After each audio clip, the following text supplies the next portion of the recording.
सकाळपासून कोसळणाऱ्या पावसामुळे वाहतूक कोंडी अनेक ठिकाणी पाहायला मिळते। मी सध्या वडाळा परिसरातल्या डॉन बॉस्को शाळेजवळची ही सध्याची दृश्य आपण पाहतोय। भली मोठी रांग जी आहे ती वाहनांची या ठिकाणी लागलेली आहे। तर दुसरीकडे दुचाकी चालकांना मोठ्या अडचणींचा सामना करावा लागतोय, कारण या मोठ्या प्रमाणात भरलेल्या पाण्यामुळे गाडी काढताना अडचण निर्माण होते। अनेक गाड्या ज्या आहेत त्या बंद पडलेल्या आहेत। समोर अनेक जे दुचाकी चालक आहेत ते गाड्या सुरू करताना या ठिकाणी पाहायला मिळतात।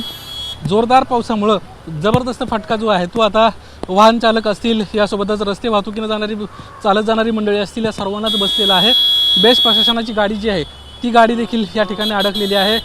साधारणपणे 2-2 तासांपासून लोक जी आहेत ते स्टेशनवर अडकलेली आहेत। अनेक लोक वडाळ्यापासून जवळ असणाऱ्या केम हॉस्पिटलला जाणारी देखील मोठी संख्या आहे, ती देखील या वाहतूक पावसामुळे अडकल्याचं अनेक ठिकाणी आपल्याला पाहायला मिळत आहे।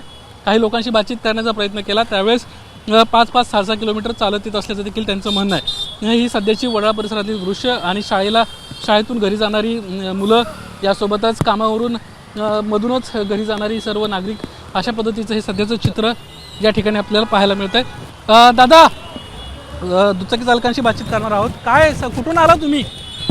आम्ही कुर्ल्यावरून आलोय। सध्या प्रॉब्लेम झाला काय? पाणी भरलेल्या पूर्ण गाडीत पाणी चाललंय। किती वेळ झाला अडकलाय? अडकला अर्धा ते 1 तास झालाय। अर्ध्या तासापासून ही सर्व मंडळी अडकलेली आहेत। टू व्हीलरमध्ये पाणी भरतंय, त्यामुळं जाताना अडचणींचा सामना करावा लागतोय। गाडी चालू झाली का? बंद पडली होती ना? नाही, बंद पडत आहे। बंद पडते। हां, किती वेळ झाला अडकला इकडं? अर्धा तास। अर्धा तास। मागील अर्ध्या तासापासून ही सर्व मंडळी जी आहेत ती या ठिकाणी अडकली होती आणि आता जे ते या वाहतूक कोंडीतून मार्ग काढत आपल्या घराच्या दिशेने जाताना पाहायला मिळतात। कॅमेरामन अजित कदमसह निलेश पुदावले, एबीपी माझा, मुंबई। एबीपी माझा, उघडा डोळे बघा नीट।